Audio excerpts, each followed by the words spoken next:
Safe এক্সিটের যে বিষয়টি আসলো উপদেষ্টাদের, এমন অভিযোগের কারণটা কি যে তাদের সেফ এক্সিট নিতে হবে? কি কারণে আসলে আপনাদের কাছে মনে হলো যে তারা এই ধরনের পরিস্থিতির শিকার হতে পারেন?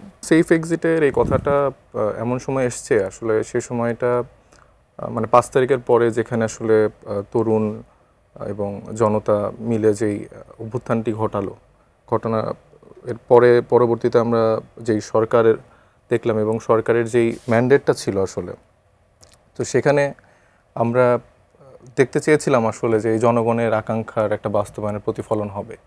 কিন্তু পরবর্তীতে আমরা দেখতে পেয়েছি যে আসলে কিছু উপদেষ্টার পক্ষপাতমূলক একটা আচরণ অথবা কিছু দলের প্রতি তাদের একটি বিশেষ ভালোবাসা, সে জায়গা থেকে লন্ডনের থেকে প্রধান উপদেষ্টা আপনাদের দলের প্রতি বিশেষ ভালোবাসার কথা বারবার আসছিল, বিশেষ করে সরকারের সাথে আপনাদের বিশেষ আমাদের দলের কথা প্রতি এখনো অনেক ভালোবাসার প্রেক্ষাপট সবাই বের করে বিভিন্নভাবে, কিন্তু অ্যাকচুয়ালি সেটা কিন্তু না।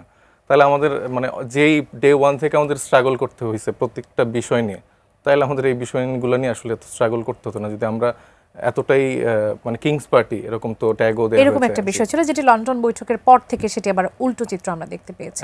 মানে আপনাদের কাছ থেকে এখন আমাদের এই ট্যাগ এখনো আছে। সো এটা পাবলিকের কাছে এখন আরো অনেক বেশি ক্রিস্টাল ক্লিয়ার যে আসলে কতটা সুবিধাভোগী আমরা সরকারের থেকে। আমরা ডে ওয়ান থেকে চেষ্টা করেছি যে নিজেদের জায়গা থেকে জনগণকে কানেক্ট করে তিলে তিলে আমাদের রাজনৈতিক জার্নিটার থেকে দলটাকে বড় করার, এবং সেই লক্ষ্যে আমরা কাজ করে যাচ্ছি। তো সেই জায়গা থেকে যেখানে আমরা উপদেষ্টাদের থেকে যেরকম একটা আশাকাঙ্ক্ষার জায়গা দেখতে চেয়েছিলাম, সেটা আমরা দেখলাম যে লন্ডন থেকে ফেরার পরে পুরোপুরি একমাত্র নির্বাচনমুখী আসলে তাদের জার্নিটা আমরা দেখলাম, রোডম্যাপটা দেখলাম। সেখানে জুলাই সনদ, জুলাই ঘোষণাপত্র বা জুলাই কেন্দ্রিক যেই আলোচনাগুলো ছিল বা বিচারের জায়গাগুলো ছিল, সেগুলো একদমই অপ্রাসঙ্গিক একটা জায়গায় তারা নিয়ে গেল।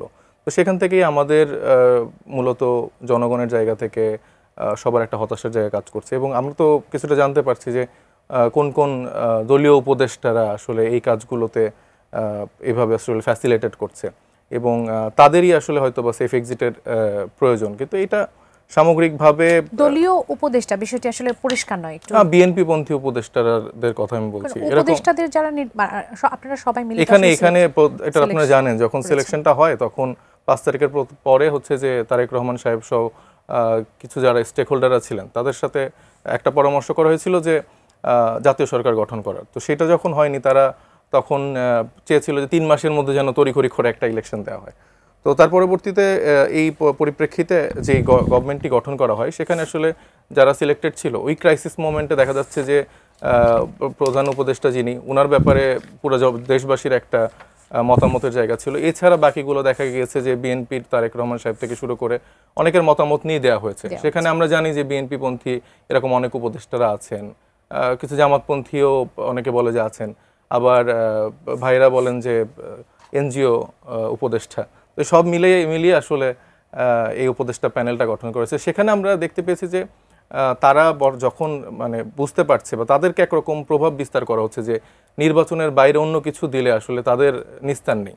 অভ্যুত্থানের পার্ট হিসেবে তারা যেভাবে প্রতিনিধিত্ব করার চেষ্টা করেছিলেন এবং যেভাবে তারা মানে মন্ত্রণালয় বলেন বা উপদেষ্টা মণ্ডলীর জায়গা থেকে বলেন যেভাবে কাজ করার চেষ্টা করছেন, সেখানে অনেক ক্ষেত্রে তারা বাধাগ্রস্ত হয়েছেন, এবং তারা বলেছেন যে প্রধান দুইটি দল কিভাবে ভাগ বাটোয়ারা করেছেন, বা সেখানে আসলে তরুণ যারা ছিল তারা কিন্তু কিছুটা নিরুপায়ী অবস্থায় ছিল, কারণ তরুণরা ডে ওয়ান থেকেই দায়িত্বশীলতার পরিচয় দিয়ে যাচ্ছিল। সেখানে তারা অল আউট কিন্তু একটা মানে বিপ্লবী সরকার গঠন করার সিচুয়েশন কিন্তু ছিল।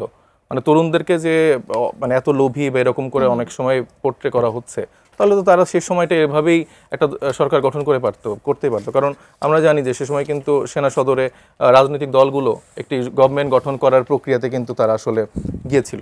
তো সেই জায়গা থেকে কিন্তু পরবর্তীতে যখন জনগণের প্রতিরোধ বা একরকম জায়গাটা তারা দেখতে পায়, সেখানে তারা বাধ্য হয় যে এই অভ্যুত্থানে যেই তরুণরা সামনে থেকে নেতৃত্ব দিয়েছেন বা এই আন্দোলনটার সফলতার পেছনে যাদের ভূমিকাটা আসলে সব থেকে বেশি বলে আমি মনে করি যে বৈষম্য বিরোধী আন্দোলন প্ল্যাটফর্মটি, তো সেই জায়গা থেকে তাদেরকে মানে এই বডিটার লেজিটিমেট বডি হওয়ার পেছনে এই মানুষগুলোর একটা অবদান আছে। কিন্তু পরবর্তীতে দেখা গিয়েছে যে আসলে তাদেরকে একরকম কোণঠাসা করে ফেলা হয়।